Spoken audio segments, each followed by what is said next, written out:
Hello guys, welcome back to my channel স্বরূপা lifestyle. আজকে আমরা এসেছিলাম শ্যুটের জন্য, কারণ দুর্গাপুজো আসছে, একটু তো ফটোশ্যুট করতে সবার ভালোই লাগে, তাই না? তো দেখো, আমরা কিন্তু ঘর থেকে চলে এসেছি। এসে এখন যেখানে আমরা শ্যুট করব সেখানে শাড়িটা পরেই এসেছি। এবার চলো মেকআপ করে নিই। এই যে মেকআপ করার পরে ছিল আমার লুক। তো কেমন লাগছে অবশ্যই জানিও। আর দেখতেই পাচ্ছ পুরো শাকচুন্নি লাগছে। তো ফটোশ্যুট করা কিন্তু আমাদের স্টার্ট হয়ে গেছে। এইখানে আরেকজন ছিল আমার সাথে, সেও ফটোশ্যুট করতে এসেছিলো। আর দেখো ভিউটা দেখো গাইস। তো এই ধরনের ভিউ আমরা তো ভাবছিলাম যে আজকেও হয়তো হবে না, দুদিন ধরে আমরা ঘুরে ঘুরে করতে পারিনি, কেননা কোনো না কোনো বাধা পড়ে গেছিলো। আর আজকে হয়েছিল সকালবেলা বৃষ্টি, তার মধ্যেই আমরা বিকেলবেলা চলে এসেছি শ্যুট করতে। তো দেখো এখানে মাকে নিয়ে এসেছিলাম, কেননা ছেলে যাবে বলে কাঁদছিল।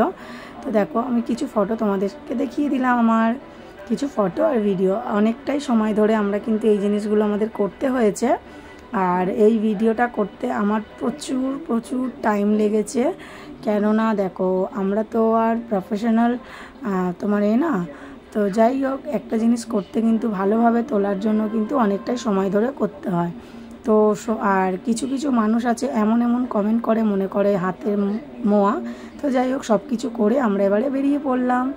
তো দেখো আমরা সব কিছু গয়নাগাটি খুলে নিয়েই বেরিয়েছি। আর রাস্তায় তো সবাই হাঁ করে দেখছে, মনে করছে কী না কী ব্যাপার। তো যাই হোক, তেমন কিছুই না, আমরা শ্যুট করতে গেছিলাম, রাস্তায় এটাই বলতে এসেছি আমরা। তো ভিডিওটা কেমন লাগলো অবশ্যই তোমরা কমেন্ট করে জানিও। আর আমার ইনস্টাতে সব ভিডিও পোস্ট হয়ে যাচ্ছে, তো চলে যাও দেখে নাও।